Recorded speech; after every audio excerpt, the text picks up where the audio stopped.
ourselves. But it's hard. It's really, really hard, right? Because it's painful. It's not easy to face that suffering.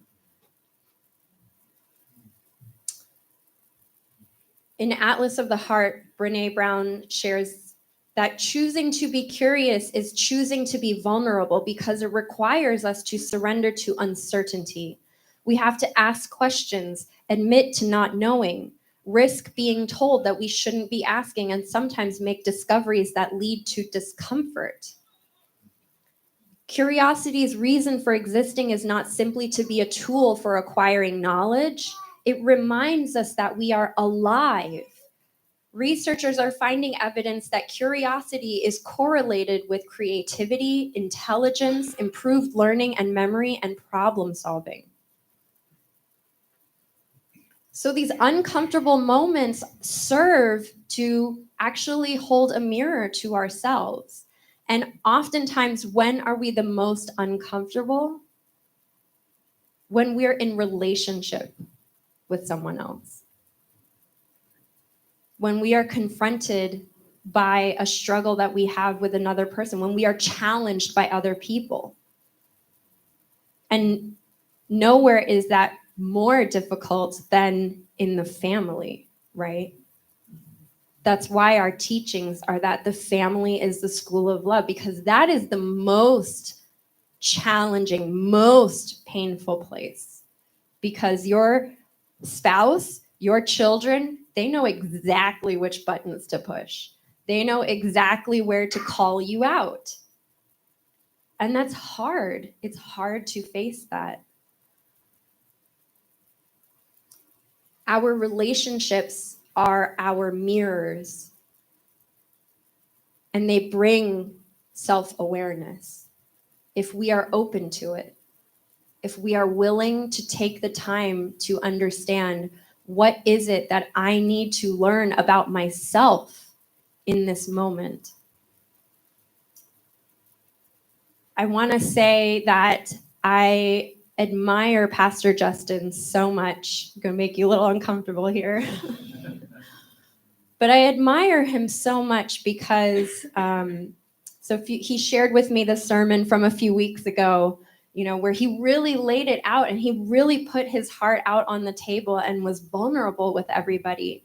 And that's challenging because some people are going to say, I hated that message and it was terrible. And how dare you say that to me? And some people were like, that was the best message I've ever heard. It's amazing, right?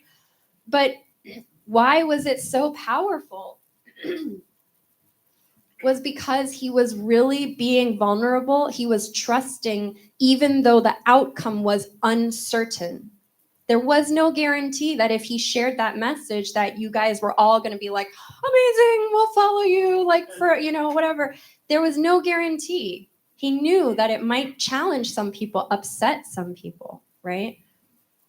And in the process of talking to him about that sermon, what emerged from our conversation was that actually this was so critical in his own journey, in his own spiritual development, that he was challenging himself to be vulnerable, to challenge the fear of wanting everyone to love me and to accept me, rather than to say, this is what needs to happen, or this is what I'm feeling, and this is where I feel we need to go.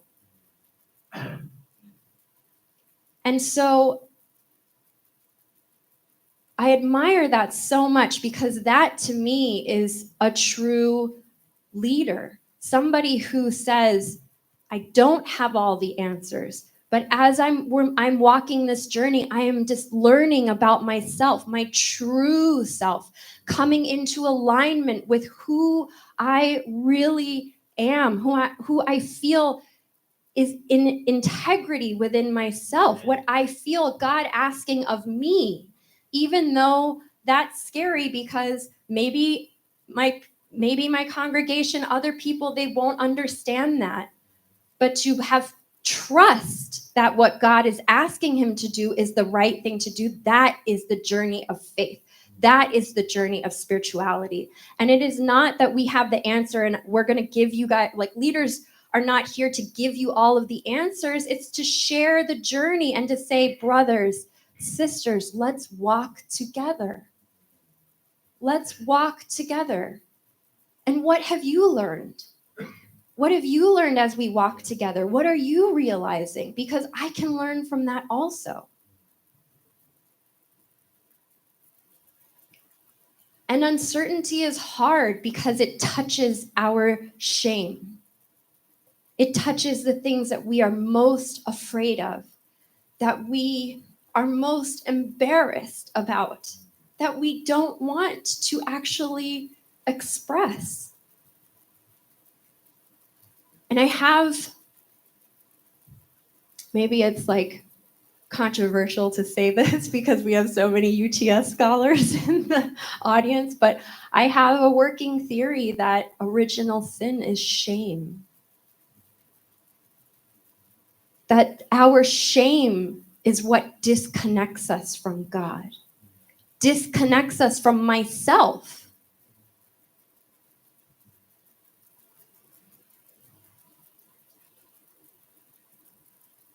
In Daring Greatly,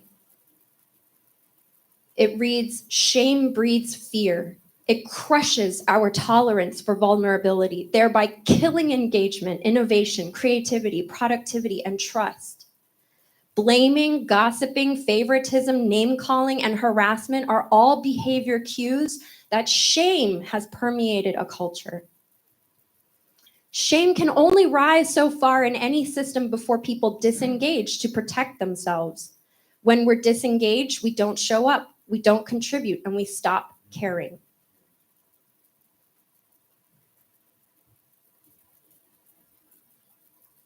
When we become so fixated that there is only one way, only one answer to a problem, that is a signal to us that our fear, we are clutching to something as a security blanket because we're afraid. I hate to say it, but I see so much of our unificationist community use true parents, use the words of true parents, use the words of divine principle as a barrier rather than a bridge. That the certainty, the absoluteness of this truth means that we know what's best for everybody else, and so you should follow us. That is fear. Because when you connect past that fear to the love of God that is trying to be conveyed through that truth, then you feel not, I need to tell you what to do, but wow, like this truth changed my life, and I'm so grateful for it. And I want to share that with you. I want to share what my life benefited from because of this. And you can't help yourself but go out into the world and to say, this was amazing. What we have is amazing. And then to ask questions as well of others, like, what has your spiritual journey been like? What do you understand? And the more that in my own life, I go out and I ask questions of others, that I learn from them, that I don't assume that I am right. Actually, it just reconfirms my understanding. It deepens my understanding. It broadens my understanding of the principle that we have. I'm so fortunate to be part of this organization called the Religion Communicators Council, and it's for people who do PR work for religious organizations. Some of them are publications, some of them are churches, and talking to Scientologists about what they believe, talking to people, Latter-day Saints, talking to people of other faiths and asking them, like, oh, okay, so what do you believe, and what does that mean, and why do you practice this? And then the more that I talk to others, the more that I'm like, wow, that's principle. That is divine principle in action in other ways. And I just become so inspired. And I'm like, we don't even know how amazing the truth that we have is. Because we use it to hide from ourselves. We use it to hide from the fact that we need to grow. And growth is challenge. Growth is struggle. But on the other side of it, when you persevere, I know everyone here has a story of perseverance where they really kept going when it was so difficult. And when you broke through, you met God, right? I want to hear each and every one of those stories. I want to know.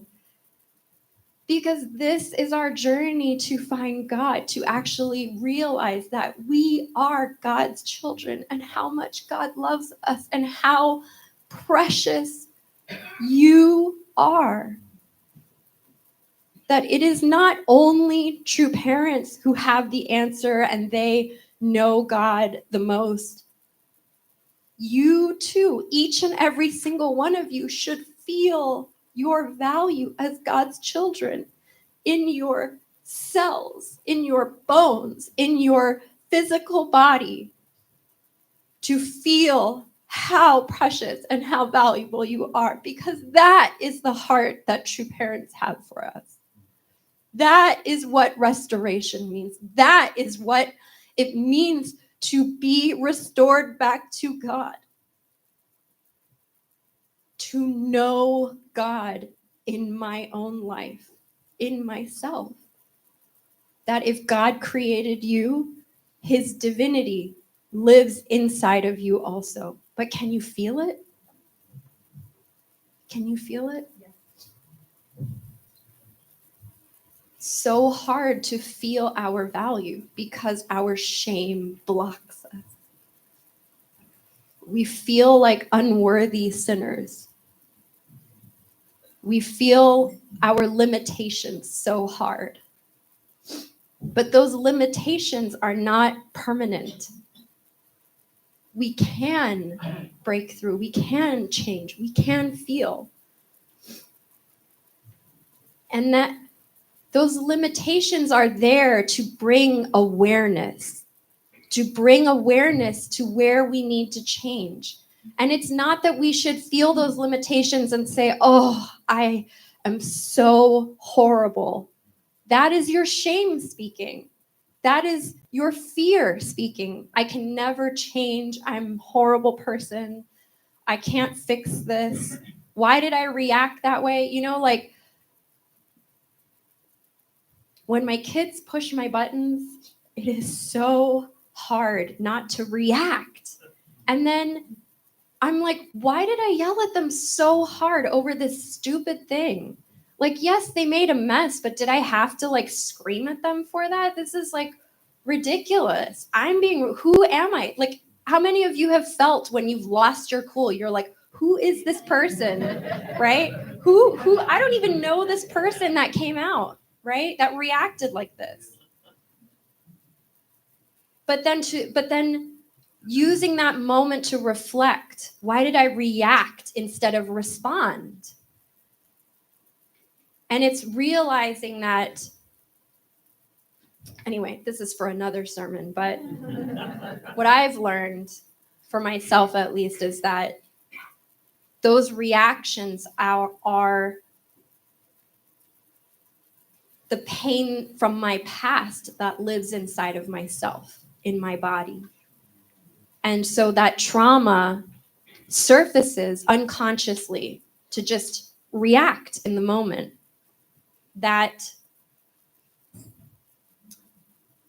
when my daughter was like resisting the idea that I was saying to her, like, oh, like, she was telling me that her friend and she had this one friend, they were best friends and they drifted apart. And then And I was like, well, maybe you guys need, yeah, nobody stays friends forever, like not always, and that's normal, but maybe you need one last conversation for closure, right? Like you should definitely like have some closure. Like it's really important.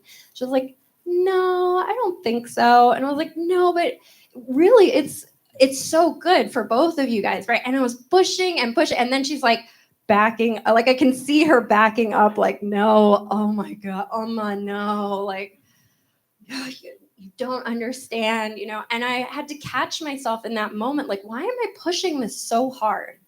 Why am I reacting in this situation? Like, does it matter if she has closure or not? Like, and I realized, oh, this is pain from when I lost a friend and I wanted that closure. I wanted to have another conversation with that friend to have closure. That's what my unhealed past. But I'm pushing it on her, like, you need to do this so that you don't suffer like I did. It was my fear driving. And so then I had to say in that moment, like, shut up, Nancy. Okay, Ellie, you're right. I don't understand the situation. I don't know her. And if you think that you don't need a closure, then I trust you. I trust you. And to let go of that situation, even though I could not guarantee the outcome. Maybe she will suffer. Maybe she will struggle. But it's not for me to control, because control is fear driving. And so when you get angry, when you get frustrated, where is that fear coming from? Where is that pain coming from? And there are different ways to learn to dig deeper, to really reconnect with your physical body that, okay, this, like, when I'm feeling this heightened state, like I feel like my stomach is in knots, or I feel like tension in my shoulders, but to connect with that physical feeling and then to ask yourself, does this feel familiar? And it helps you to connect the dots back to the pain of where this surfaced from. And so one of the things that I really admired about Pastor Justin's sermon was that for him to acknowledge how much his fear drove his people pleasing. That is not an easy thing to realize. Like oftentimes we think, I'm doing this because I care about you, so I'm going to help you. I'm going to like do what you need. But to realize and recognize where you are acting unconsciously because of your own pain, that is not an easy thing to realize. But it is powerful. And that's why he could have the courage then to stand up in front of this congregation and to be so vulnerable. And that is his own journey in coming to really understand his true self. Because once you recognize those bad habits, those patterns, you can start to break them.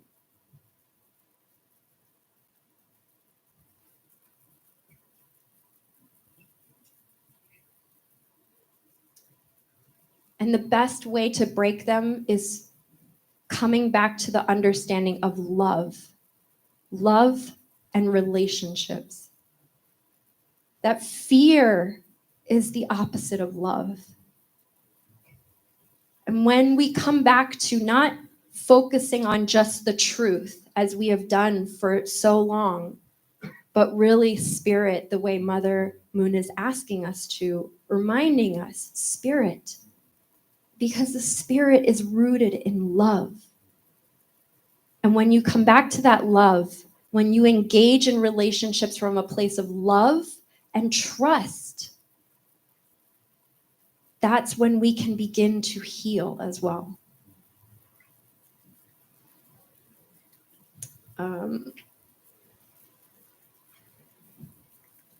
So going back to what James Clear said about identity, Father Moon said in 1978, "You must name yourself as the dwelling place of God. Then all good spirits will touch you." Don't forget that God's divinity dwells within you. You have the power to change your beliefs about yourself. Your identity is not set in stone. You have a choice in every moment. You can choose the identity you want to reinforce today with the habits that you choose today. Thank you.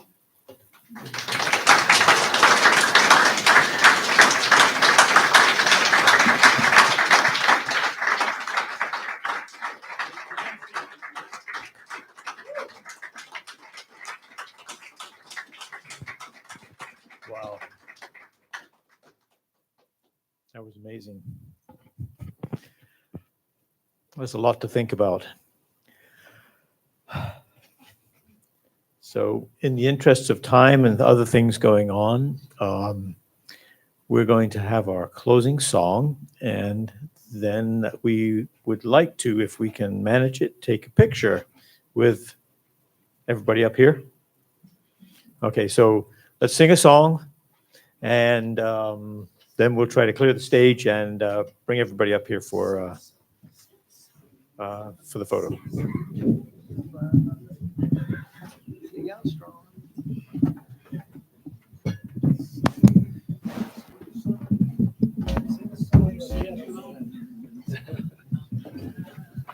Thank you so much for those words. I hope everyone was able to take something out of it. It touches us each in our own unique way.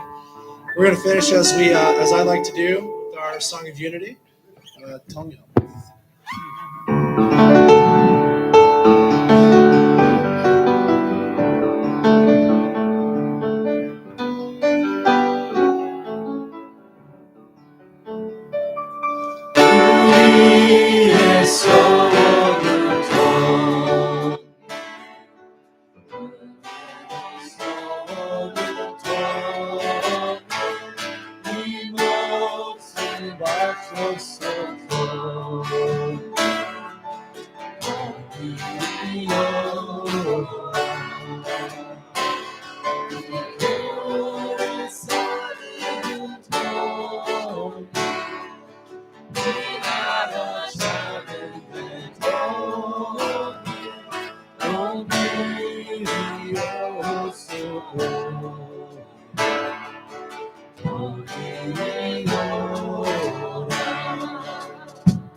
One, two, three, four. I cherish those songs for you. Talk for you.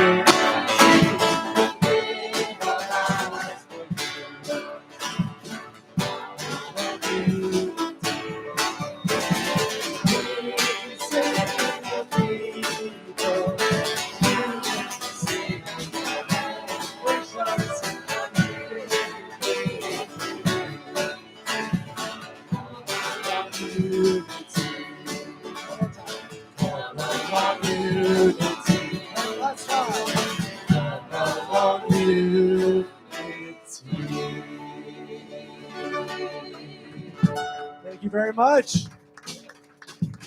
Okay, so before we do the photograph, we have a cake, which I didn't realize.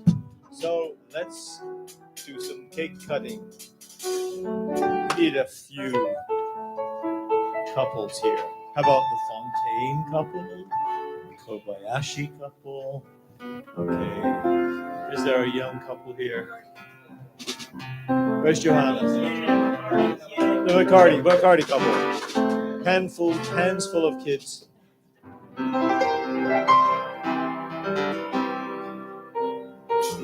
Okay, let's always like to.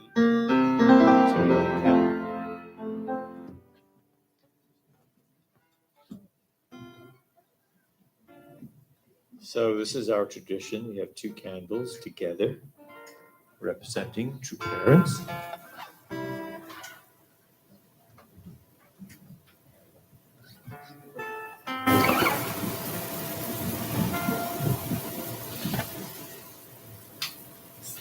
Okay, everybody love. Sing first. Children's Day to you. Happy Children's Day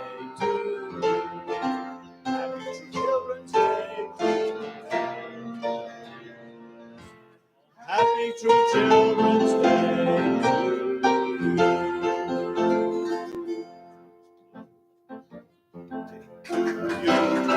Happy True Children's Day to you. Happy True Children's Day to parents. Happy True Children's Day.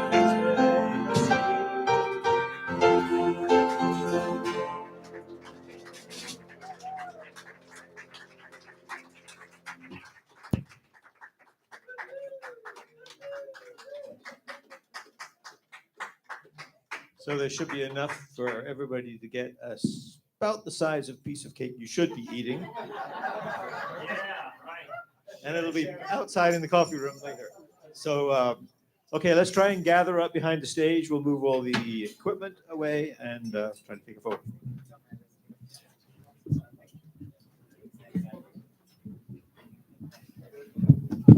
Come on up. Squeeze yourself in. If your stature is not as tall, please come up to the stage. If your stature is much taller, we might be on hands.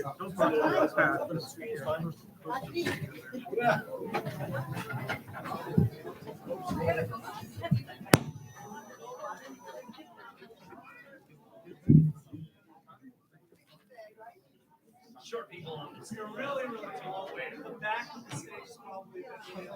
We'll definitely see that. Okay, everybody, squeeze on up there.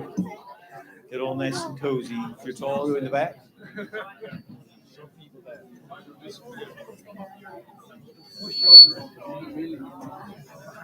Apologies for that.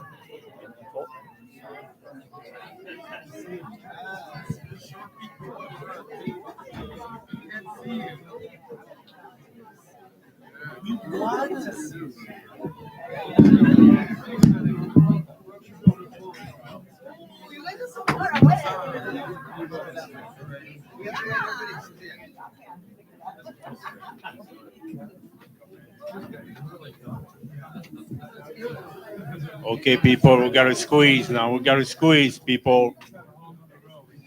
We got more people coming in. We gotta squeeze.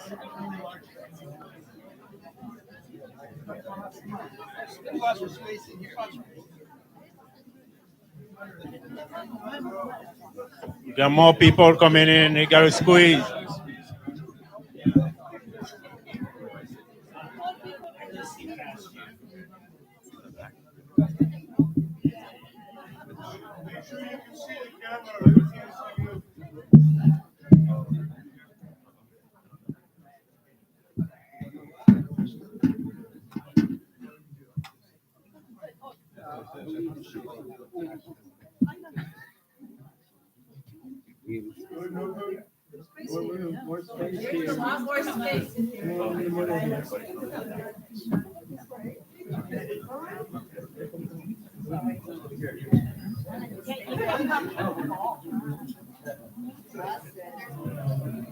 Move the chair.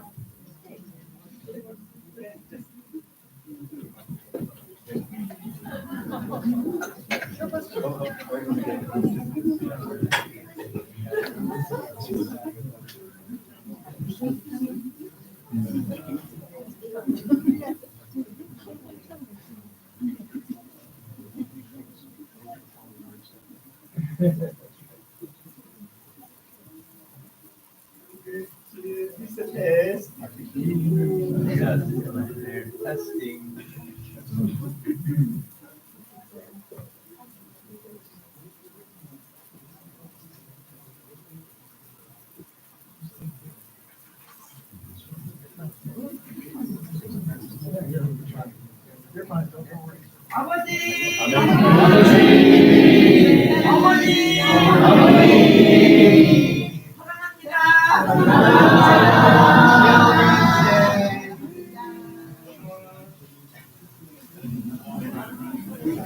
Come on, quickly. Come on.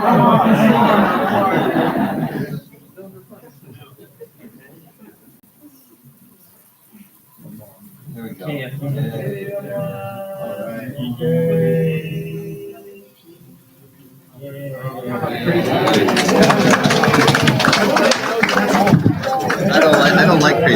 they're fun.